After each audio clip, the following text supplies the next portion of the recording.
Ayan guys, tayo mag-adventure na ngayon. So, ang una nating adventure ay maganda, simbang gabi. So hindi ka lang ng oras ng schedule ng misa, pero tingnan natin kung tayo aabot. Kung hindi, tamang pasyalaan. So try natin din sa St. Therese Chapel. Diyan tayong abutin ng ulan. So trivia tayo. Ang unang simbang gabi ay naganap sa Pilipinas ayon kay Meta ay naganap noong December 16, 1587 sa San Miguel, Maynila, na pinangunahan ni Father Soria, isang Espanyol, bilang bahagi ng pagdiriwang ng Pasko. Ang simbang gabi ay nagmula pa sa Espanya at dinala ng mga Espanyol dito sa Pilipinas.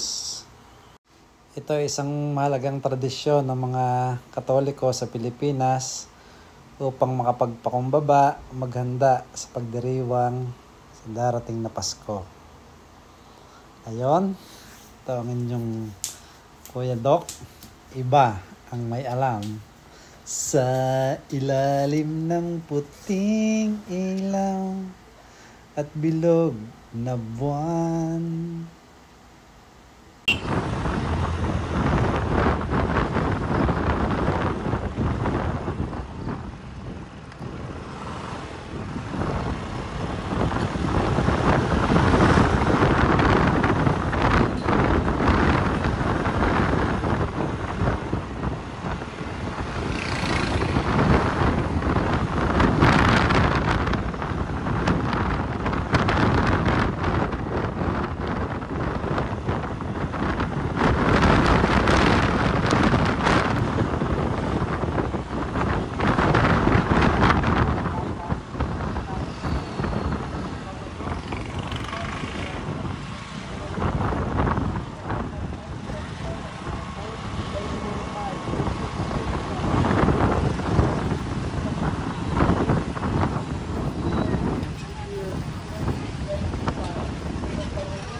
Muli na tayo sa misa.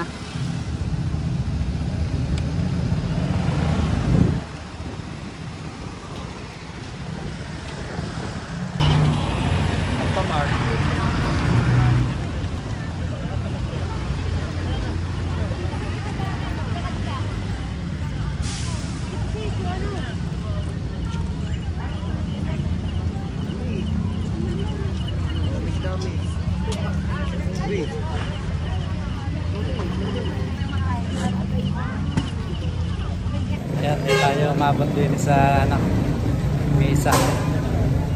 So, lipat tayo sa ibang lugar. Makakatsang pa. Natin tayo sa St. Therese.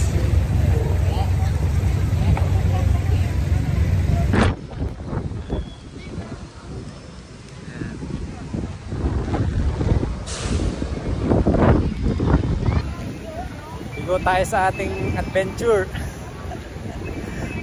Tatlong simbahan na pinuntahan, puro lampas na. So yan, medyo engot tayo. Walang alam sa buhay. So yan, 4 AM daw yung next na misa. So try natin gumising mamaya ng madaling araw para makapag-wish. So yan, dito tayo ngayon sa Katedral ng Lipa.